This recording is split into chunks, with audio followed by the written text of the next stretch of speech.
Magandang gabi po. Magluluto po tayo ngayon ng bagoong.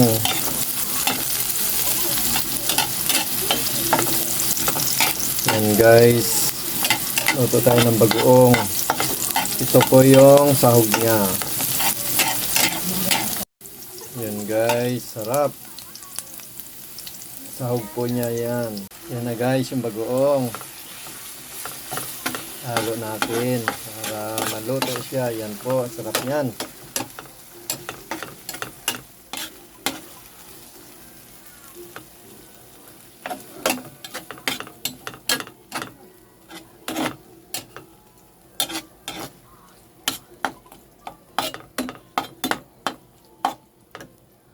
Yan po. Kumukulo na po. Hintayin po natin na maluto siya.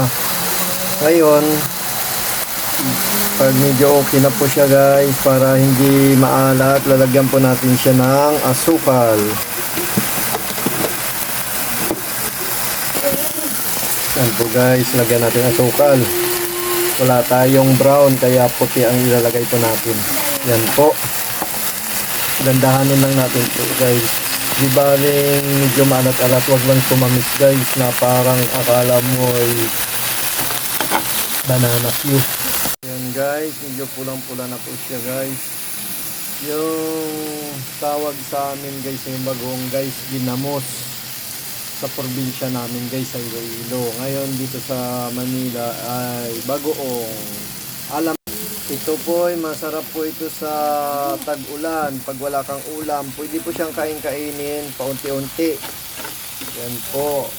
Pag kinain mo to guys, sigurado makalimutan mo po yung lahat ng nililigawan mo nung bata ka pa guys. Sigurado hanap-hanapin mo to.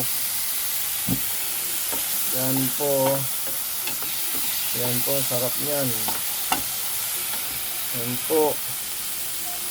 Yan, masarap po yan pagka tag-ulan, pag wala kang ulam. Bagoong lang guys, pa konti-konti. Pero hindi mo alam, busog ka na pala. Yan guys, luto na. Yay! Tikman natin guys kung maalat. Tama lang guys. Sarap. So guys, nagluto na naman tayo ngayon guys ng tilapyang. Yan guys, tilapia yan guys, masarap yan. Yeah, masarap.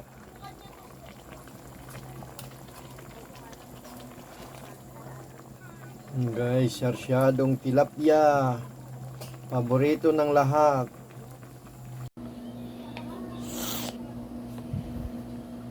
Guys, kain tayo.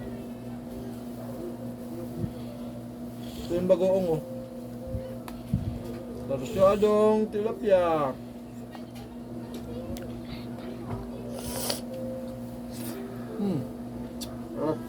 Sarap yung bagoong guys.